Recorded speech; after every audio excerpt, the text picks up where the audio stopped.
everybody, it's Christine, and today I've got a project for you that I made for Scrapbook Adhesives by 3L. It's a layout, and I'm going to create a colorful background using some of their adhesives. I am going to be using different pieces from the ScrapRoom kit from September, and I'm mixing and matching, so I'm using some stuff from Fancy Pants, I'm also using some stuff from American Crafts, and I'm using some stuff from Crepe Paper. So I kind of mixed three of the different page kits to make it all come together today, which was kind of a surprise. I was expecting to just go with one, but ended up needing stuff from all different spots. So I'm starting things off. I use this red background paper, and then I am adding this cloud patterned paper. And here's where the big technique is going to come in. I am going to use these adhesive sheets from Scrapbook Adhesives by 3L, and these are 4x6. They have other sizes available though, and these ones, all I'm going to do is I am just going to take them and make splotches on my background. Now they are definitely not going to be exact, and it's definitely going to look like a big old mess as I'm going along, and then you will see eventually it ends up coming together to make a really nice background. But if you're watching me and you're going, Christine, I am with you 100%. I am with you. I was not sure if this was going to work out as I was hoping, but it does. So one of the tips I'm learning already is you can see like that piece there I just put on has some pretty straight edges. If you're going to do a background like this, you want to be a little more carefree on your tearing. You don't want to have a lot of straight edges. So you're going to see, like right now I'm going to do my first layer, but in a little bit I'm going to do a second layer to go back and kind of correct some of those really rigid edges, because I want things to be less precise than they originally come out. So now all I'm going to do is I'm going to take some embossing powder, and I am just going to sprinkle it all over those spots where there's adhesive. And I'm going to make a big mess here again. You can see it's a very bright yellow embossing powder, which ends up fitting well with the patterned papers that I have. Right now it doesn't totally make sense, but you will see it all comes together to be very cohesive. Now, you can see there where I've got like, it's just a little too straight on, especially that one there in the center that like the edges are just too straight. So I'm going to go back with another one of these sheets, and I'm just going to kind of tap away at making things a little more random, even though obviously it's not random when you're going back and doing it intentionally. And just add a few more little spots where I think it just wasn't quite working. And the way I approached it here, like the first time I like really put the sheet down and rubbed it in, this time I'm just like taking this sheet and doing a quick dab, and then grabbing another sheet and doing a quick dab, and trying to be a little bit less pushy for lack of a better word on this. So you can see now I'm just picking and choosing where I want that to, where I want to break up some of those lines. Like there's certain spots that I'm already pretty happy with, but it kind of looks crazy right now. And like I said earlier, it does. I'm with you if you're thinking this, yeah, no. But it does end up working really well.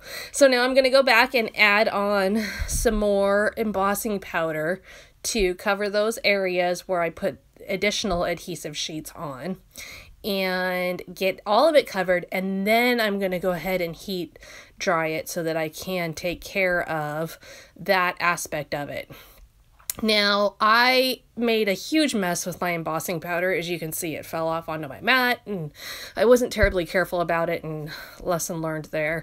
But what I am going to do, instead of using my hand, is just use a paintbrush and pull everything off to the side onto a paper and then tuck it into the container.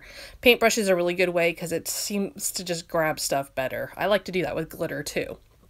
Now you can see I'm heat drying the whole thing, and I am going to just go through it slowly.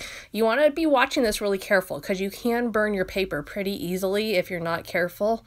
It's not scrapbook paper is not meant to just sit under a random amount of heat. And so you have to really watch. Once it starts changing and drying, you want to move on so that you don't burn your paper.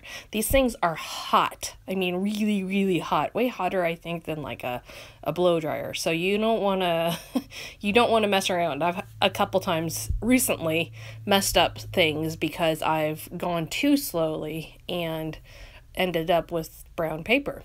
So again, you know, just keep an eye on it, and you can see when embossing powder changes, it goes from looking real like sand and turns into like a shimmery look. Now, where am I going with this? Well, let's dive into the rest of the layout. First off, I'm going to do some fussy cutting of these pretty flowers on this paper from the Amy Tan Heart and Hustle collection. These are, I don't know what kind of flowers they're supposed to be. They kind of look like roses a little bit. They screamed fussy cutting to me. And so I got out my Tim Holtz fine tip scissors and just cut out several of these, and I am going to use them all throughout the layout. Now, the bad thing here was I really like the blue background on this too, and I'm really not going to tie that in initially. So that was a little bit of a bummer, but I am going to use that same patterned paper to be the background for my pictures. And these pictures were wearing red, we're wearing blue. It was actually from the 4th of July. And so it tied in well with that paper. Now I am using 2 pictures. They're 4x4, and I've just matted them on white, and then I'm going to offset them. I'm not going to set them directly onto the flower patterned paper because I want it to look different. And I also am going to use crafty foam tape to pop them up. I could not locate my white crafty foam tape, so I went with black. It really doesn't matter. Obviously, if the black is going to show through, it does matter. In my case, it's not going to show through, so the black was just fine. Now, the next thing I'm going to do is I'm going to take another patterned paper from that same Amy Tan collection, and I cut the strips out of it. It's a striped paper, and it's got white strips in between the colored stripes. And so I just cut out the colored stripes that I wanted, that coordinated well with my pictures and the look I was going for. And I am just adding little stripes up, above, and below my set of pictures. This ended up adding a really nice background to the whole thing and really made the pops of color stand out a little bit more. And so you can see that yellow background that I created is kind of starting to fade and not be such a centerpiece, which was the goal. I want it to be a background, but still brings out some nice pops of color and draws your eye down from that top corner to the bottom right hand corner and brings you across those pictures. So now you can see I've got all those stripes in there. They are going to be accented by the pretty flowers that I cut out, and I'm going to mix and match how I attach these flowers. I'm going to use some of the crafty foam tape again. I'm also going to put some flat, and I'm just going to use my Easy Runner Grand because I want some of these flowers to really pop up and add some interesting dimension, but I want other ones to blend into the background a little bit more. Now, one thing that always looks nice when you are creating a design is to have some stuff that goes off of the page. That really helps to make it look more fluid, and the whole thing just makes a little more sense when you have it go off the page. So what I did is I went ahead and cut out some of those flowers that were on the edge of the pages so that I can use them on the edges, and it just helps the design all flow a little bit better. Now I'm going to add titles. These come from the Crate Paper collection, and I'm going to just add sweet and moments onto it. And then I'm going to use some more of these puffy stickers as accents on the layout to be both some embellishments as well as an underline. It's crazy that they worked so well together. Now, this is going to be about it. I'm pretty much wrapping up the whole layout, but I do want to point out that, you know, the background really, you can see that yellow popping out in various spots. That background just adds a little bit to it. I think it would be a little more boring, a little less vibrant if it didn't have that. So a really fun technique to try out. I am finishing things off by just adding a little bit of black outlining throughout to kind of separate things a little bit and make those parts pop off the page a little bit more. But you can see now, you can see that yellow background really well, how it all ties together with everything and ties together with the title, Sweet. Thank you so much for being here today. I will be back again soon with a video, and you can check out all the products linked down below.